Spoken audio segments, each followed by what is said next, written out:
Challenge yourself to change lives with the Big Belt Buckle Challenge. They make a no-strings-attached charitable donation when participants complete one or all of the 6 athletic challenges. In doing so, they aim to build a worldwide community that transcends sport and encourages people to make a positive lifestyle change while helping those in need. For 2023, a difficult but doable set of challenges has been created by Jeff Privete himself. They have all been inspired by his personal experiences throughout 2022. The events can be done in any order, and with the exception of the Road Gravel Challenge, there is no time limit for completion of a given event. All you have to do is make it through. Completing all 6 will require an incredible amount of dedication, courage, and a willingness to embrace the journey, regardless of the outcome.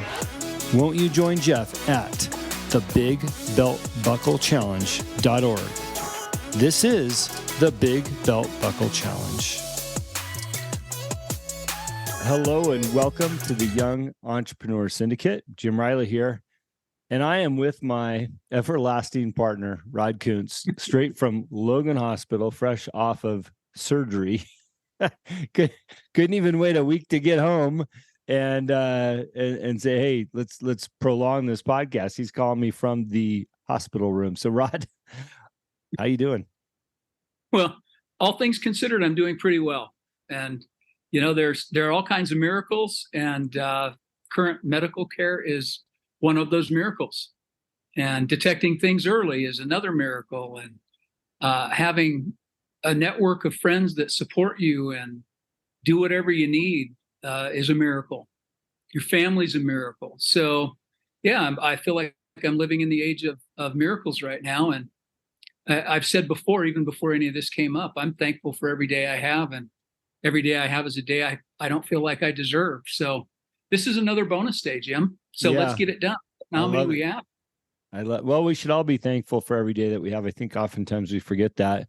And no surprise when you gave me your update. You're already ahead of your chores for the day, walking twice as many laps as you should, and doing better than what they would expect you to be. So I'm not surprised. Well, I will say, this is the dummy tax again. I overdid it the first day after. Yeah. Because I felt great. I still had residual in me from, being knocked out, and I felt great. So I overdid it. And then I paid for it the next 12 hours. So, but anyway, I've got that under control, managing it. So there's a lesson in there for everyone. Even when you're out riding a high and everything's clicking, don't redline it. This is a road racer, right? Yeah, you don't want to go past the red line for too long, or you're gonna blow something out. Yeah, so good point. Good point. Keep it in the yellow. Well, let's talk about my topic today. You ready? I'm ready. The topic is keep the race car in the garage. Keep the race car in the garage. Any guesses what that means? Well, I would say taking care of it, making sure that it's tuned up and ready to go so that other people aren't going to be messing with it, so that you're in control of all the equipment and you keep it up to snuff. That would be my guess. What's it mean to a racer, Jim? Well, that's a really good guess, but that's not where we're heading with this thing. I think you're going to appreciate this a little bit more. And I'm going to use a dummy tax that I paid, and it hasn't haunted me, but I think back on it like, I should have done that differently. So here's what it is. And the reason why this is a relevant topic is that I have a previous client that I have a little insight to, and I think they're doing the same exact thing that I did. And I wish they weren't a previous client so I could tell them, like, please don't do what you're doing.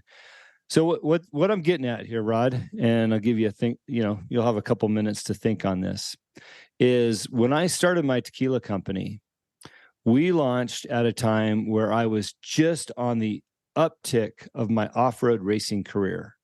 And I had a lot of friends there, a lot of influencers, a lot of people that would be and did become incredible customers for the tequila company as I had a racing career. Now, keep in mind, when I say racing career, I was a professional racer. I was paid to do that from over a dozen sponsors. but it wasn't how I earned my money, and it wasn't the company that I started, which was the tequila company. So in a sense, it was a glorified hobby that I got paid for, and did help promote, market some other brands. With all that being said, though, as the company started to achieve success alongside of my racing career, oftentimes I made the choice to go to a race and race the car instead. And that's due to obligations, by the way, and a lot of selfish, egotistical desire. And oftentimes my time could have been better spent growing my company. Now, over a period of several years, as as happens in most race careers, you start to dwindle down a little bit. You're not winning as many races, and you're just doing it because you've been doing it, and maybe it's fun. I had somebody give me a warning and said, "Hey, Jim, I'm concerned that your employees are seeing all the good times you're having while they're out there selling your product." And my response was, well, my career in racing is what snowballed this thing to kickstart it and get it going. That's who I am. That's my identity. And both those things are true.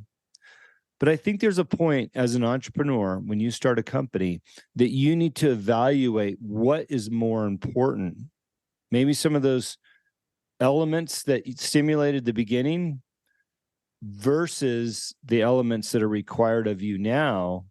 And in my case, looking back, I begin to wonder, like, I probably, not even wondering, I've analyzed and decided it would have been better for me to spend more time focused on my team and selling, as opposed to 9 races a year and all the media and all the social media and all that stuff promoting me as this celebrity driver. Now, if that was my only career and that's all I did, I was doing the right thing, but it wasn't. I had a company. And I think that I allowed the status and the achievements in the race career supersede what was needed in the tequila company. So looking back, I think that there was a big margin of error there. Maybe I could have done 20% of my racing activities instead of 90, maybe flipped the attention span, right? And the employees, that's all they saw. Hey, I'm out here selling away and you're out racing away. And the reason why this came to mind, Rod, and I'll turn it over to you in a sec, is I saw a post the other day and it said, me duct taping my boots back together while my boss brags about his $100,000 pickup truck. And I just started thinking, how many bosses or business owners are tone deaf to what their employees are going through as they're bragging about, I'm making my movie to sell my brand. I'm flying my plane to sell my brand. I'm buying a new Porsche, or my car collection to sell my brand. Meanwhile, your employees may just barely be keeping up with the cost of living. They may be working, 60, 70 hours a week while you're, off gallivanting around. And I'm not saying that there's anything wrong with that if everybody's evenly yoked. And I go back to my career at In-N-Out. The owners there have never, well, my brother was a CEO for years, never bragged about or talked about what they had. Most people didn't even know where my brother lived. He was almost embarrassed that he had a nice home. And the employees there made big amounts of money. They took really good care of their people. Nobody, gosh, I would hope that nobody complains about what they get paid at In-N-Out, because it is far more than most places out there, hands down. And I look at that example as like, wow, they've done a great job of leading by example in the financial perspective of what their employees make and what they show as owners or as leadership within that company. So I think this is a good reminder for people to be careful how much they're bragging and doing when their employees might just be barely making it or suffering or wishing they had a little bit more, because they could become very disenchanted with what they're doing for you. And I'll own up to it. I feel like I was a little tone deaf back in my days owning the tequila company.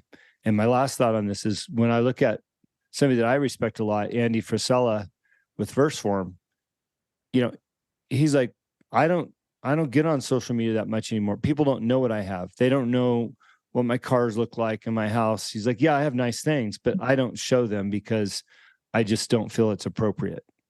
And I thought, I like that. So, Rod, what do you think from the hospital bed? Well, I think it's a good reminder for everyone. And I'll bring up, somebody else here, Dave Meltzer, who was, $100 million and lost it all. So that bragging about what you've got, flaunting what you have, it's a long, hard fall from those heights. And you don't have to get there. You don't have to put yourself in that position to begin with, right? If you have your priorities straight, number one, and respect for, like you mentioned, all the people that got you, your team, the people that got you there. If you're truly respecting them, you're going to keep yourself in line. I think it'll help keep you in check. And you brought up a good story, with the guy duct taping his boots together. I had an employer once, and it was before I worked for him.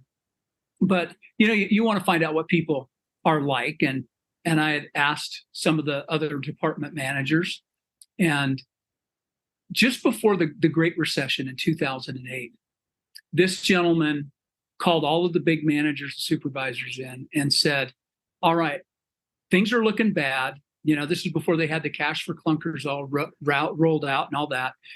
But we need to be looking at how we can cut back in every department. I want everyone to look at a 20% cut in every department.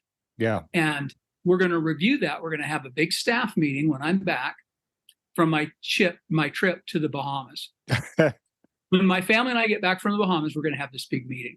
Now, how do you think that made everybody feel? Yeah. Right? Yeah. Everyone get ready to cut back. But in the meantime, I'm taking my trip. And he lost more credibility and more respect with his long-term staff, just with that one gesture. Not to mention the comment. It's one thing if he went and didn't say anything, but it's no, we're going on this trip. So it's a place that is easily can lead people astray, right? And the biggest part of it, I think, is, and we see this, we've talked about this before on the Young Entrepreneur Syndicate, where you see the people posturing. They're sitting out front of a Ferrari or a new Porsche or whatever, and it's probably not even their car, right? But they're taking photos with it and then posting it on their social media to look what you can do. And most of it's like Bitcoin and bit traders, that sort of thing. So, I think it's one of those things, if you just are authentic, and that's something else that, we teach and preach all the time, just being authentic. And you don't have to worry about getting into that, being someone you're not, or getting your priorities out of whack. Great. The racing was fun. I get it. I would love to be out hunting coyotes still too, right? The adrenaline rush from that, I understand, but you can fall into the addiction pattern. You can get addicted to things other than drugs and other than food and other than, alcohol or whatever. You can get addicted to the adrenaline rush, and you could get addicted to bad routines as well. Sorry about the scratchy throat. We talked about that earlier. That you'll get my voice back here in a week or so. Rod, I love that story about the Bahamas because that's so tone deaf. And I think that exists a lot, literally. And when I get back from the Bahamas with my family, everybody's doing the math in their head real fast. We'll talk about the cutbacks. It's like, really? How about you cut back on your trip to the Bahamas? But, I just think that as leaders, entrepreneurs, heads of companies, we're tone deaf to that. Even if you deserve that trip, it doesn't need to be said in the meeting. Hey, I'm due some well-deserved time off. I'm going to recalibrate. And when I get back, we really got to dig into these cutbacks, unfortunately. You could say that and leave out the Bahamas, The other thing that you said really struck a chord with me as you were saying it. There's a lot of influencers out there, standing in front of the Lambo or the private jet, whatever that looks like, to say, oh, look at me, look what I'm doing. I'm a coach. I've got this membership group, whatever that looks like. Unfortunately, I was coaching somebody last week and they have a successful business, especially for their age. I'm talking probably 5 figures a month successful. Somebody that is not even 21 yet. And he says, Jim, I'm thinking about closing down the business and starting a membership group and being a mentor and an influencer. I'm like, dude, you're not even 21 yet. Like, go make a couple $1,000,000 and live some life for the next 10, 15 years. He's like, well, I just see so-and-so doing it, so-and-so doing it. I said, let me tell you something. Those people, they may or may not be making the money that you're perceiving that they're making. I said, I'll tell you right now for a fact, you're making really good money in the company that you have started and you own. And yes, you're putting in a lot of hours. Do not trade that to become something that you're not yet and that you perceive other people are doing. I said, I have a membership group. I am a consultant. I know what the numbers are. I know what the possibilities are. They're not what people are showcasing. I promise you that. And I'm not going to mention any names, but I've seen the numbers. Yeah. So I think as influencers, as leaders, as seasoned executives and entrepreneurs, we need to be careful how we present ourselves and what people perceive as a level of success in what we're doing. Because social media is new. We weren't able to, at my age and your age, Rod, we weren't able to show all the hard times that we went through 10, 15, 20, 30, even 40 years ago. Right. So if you're listening, Exactly just right. remember that. Remember that. I can't go back and show you my Instagram post from 1995 when I was, eating top ramen like a lot of us trying to survive, working 80 hours a week, driving a piece of shit car. So anyways, I love the topic because I just want people to be cautious. Yeah, and it's a great topic. And I think it boils down, we've talked about this even last week, I think, or maybe the week before. It's just living within your means, having that budget, right? And if you have that budget, you can have goals, but live within your means while you're attaining those goals. And even when you reach those goals, and I'll go to the Dave Meltzer example again, what a goal, making $100 million, but then to lose it all, it's probably a lot easier to bounce back from losing 10 grand. Yeah. Than 100 million. Yep. And incredible bounce back from him, obviously, and it says a lot about his character. But we don't have to go down that road. He paid that dummy tax. Other people have paid it. We don't have to. Yeah. Well, look, let's wrap the topic up. I'm so appreciative of getting your message this morning about this is if you're listening, Rod and I meet every Thursday at 10:30 our time, Montana time, and we record a podcast. And I just looked at the calendar. I'm like, well, I guess we won't be doing that today. And he texted me at 9-ish. Hey, I'm up for a podcast today. So, Rod, first of all, I'm so appreciative for you and your willingness and desire to push through anything. And I appreciate that about you. And I'm proud to be your partner. So thank you. And then thank you, Jim. Thanks for not letting me off the hook either. Thanks for saying okay. We'll do it. Hey, I didn't say this publicly yet. I told you privately, and we're on the other side of the surgery. I told Rod that when he gets the doctor's note that it's okay to go back to physical activities, that he and I are going to go for a 2-hour hike somewhere here in Montana. It doesn't matter the weather or what's going on. We're going for a 2-hour mountain hike. So just keep an eye out for those stories. And I'll be pushing Rod to find out when his doctor gives him a clean bill of health. I look forward to it, Jim. Yeah. Sorry, sucker. I promise you that. I'm looking forward to it.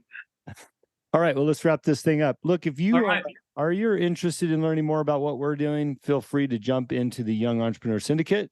And that's youngentrepreneurs.syndicate.com. We do have a membership group where we talk openly and honestly about our own struggles, our own dummy taxes, and a willingness to help one another and help you in whatever you're doing.